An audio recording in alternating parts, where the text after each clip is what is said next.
సింధూరం రక్తచందనం, బంధూకం పులి చంపిన లేడి నెత్తురు, ఎగరేసిన ఎర్ర జెండా రాబందుల రెక్కల చప్పుడు, అరణ్యమున అరీంద్ర గర్జన, ఎర్ర కాంతుల నైనోదయం, రెక్క విప్పిన విప్లవం, దొంగులసలే మసలే ఈ ధూర్తలోకంలో నిలబడ జాలక తల వంచుకు వెళ్ళిపోకు నేస్తం. అరచేతి నడ్డు పెట్టి సూర్యకాంతి నాపలేరు. ఏ యుద్ధం ఎప్పుడు జరిగేదో, ఏ రాజ్యం ఎన్నాళ్ళుందో, తారీఖులు దస్తావేజులు ఇవి కావోయ్ చరిత్రకర్థం. అలజడి మన ఊపిరి, తిరుగుబాటే మన విప్లవం.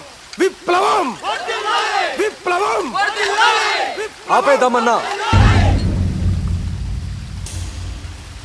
నక్సలిజాన్ని వదిలేద్దామన్నా.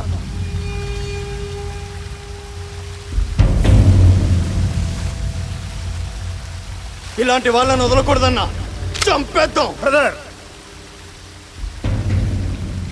ఈ నక్సలైట్ జీవితం జనాలకు అంకితం. జనాల్లో మార్పు కోసమే మన పోరాటం. మన ఆశయాలు జనాలకు ఆదర్శం. అలాంటి నక్సలిజాన్ని వదిలేయాలనుకోవటం మూర్ఖత్వం. జనాలు జనాలు జనాలు,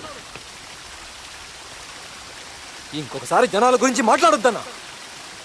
నీతి నిజాయితీ లేని బద్ధకంతో బతుకుతున్న ఈ జనాల కోసమా మన పోరాటం? కుక్కల్ని కాల్చినట్టు కాల్చి చంపితే కనీసం చూడడానికి ఒక్కడు కూడా రాడు. అలాంటి జనాల కోసమా మన పోరాటం? 15 రోజుల నుంచి తిండి లేక ఎప్పుడు చచ్చిపోతాడో తెలీదు. వాడు కూడా అదే జనాల కోసం పోరాడుతున్నాడు. ఏ ఒక్కడు కూడా వాడికి భోజనం పెట్టలేదన్నా. అమ్మ చచ్చిపోయి 3 రోజులు. ఒక నక్సలైట్ తల్లి శవమని అనాథలా పడేస్తే మున్సిపాలిటీ వాళ్ళు తగులు పెట్టారు. అలాంటి సిగ్గులేని జనాల కోసం 7 ఏళ్లుగా మన రక్తపు మడుగులు మనమే దాటుకుంటూ బతుకుతున్నామన్నా. ఇలాంటి పెరిగి పందల కోసం పోరాటం వద్దన్నా. పోరాడి పోరాడి అలసిపోయామన్నా. బ్రదర్, ఈ ప్రపంచంలో ప్రతి ఇజం ఎవడో ఒకటి స్వార్థం నుంచి పుట్టిందే, కానీ నిజాల పునాదుల్లోంచి పుట్టిందే ఈ నక్సలిజం. మీరు అనుకున్న దారే కరెక్ట్ అనిపిస్తే వెళ్ళి జనాల్లో కలవండి. లాల్ సలాం.